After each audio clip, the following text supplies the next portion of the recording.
Israel पर ईरानी कार्रवाई का खतरा।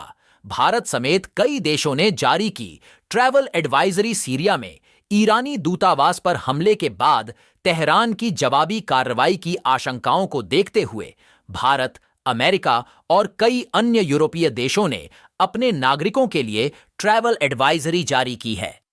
भारत ने अपने नागरिकों से कहा है कि वे अगली सूचना जारी होने तक ईरान या इजराइल की यात्रा न करें। इस मामले में भारतीय विदेश मंत्रालय की ओर से जारी किए गए बयान में कहा गया है, इस क्षेत्र में मौजूदा स्थिति को देखते हुए सभी भारतीयों को सलाह दी जाती है कि वे अगली सूचना तक ईरान या इजराइल की यात्रा पर न जाएं। जो लोग पहले से ईरान या इजराइल में रह रहे हैं, उनसे निवेदन है कि वे वहां भारतीय दूतावासों से संपर्क करें और अपना पंजीकरण करवाएं। इन दोनों देशों में रहने वालों से यह भी आग्रह है कि वे अपनी सुरक्षा का ध्यान रखें और कम से कम बाहर निकले। इजराइल स्थित भारतीय दूतावास ने भी वहां रहे भारतीय लोगों के लिए जारी की गई एडवाइजरी में लोगों से गैर जरूरी यात्रा न करने की सलाह दी है। हमास और हिजबुल्लाह।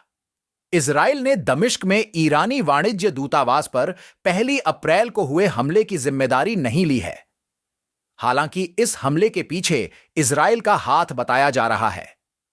ईरान को गजा में इजराइल से लड़ने वाले सशस्त्र फलस्तीनी समूह हमास का समर्थक माना जाता है।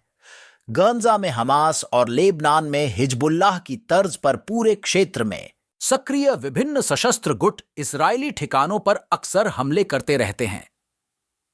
दमिश्क में ईरानी वाणिज्य दूतावास पर हुए हमले में मारे गए लोगों में सीरिया और लेबनान में ईरान के विशिष्ट कुद्स बल के एक वरिष्ठ कमांडर के साथ साथ अन्य सैन्य हस्तियां भी शामिल थीं। यह हमला ऐसे समय में हुआ जब गजा में जारी युद्ध को पूरे क्षेत्र में फैलने से रोकने के लिए वैश्विक राजनयिक प्रयास चल रहे थे।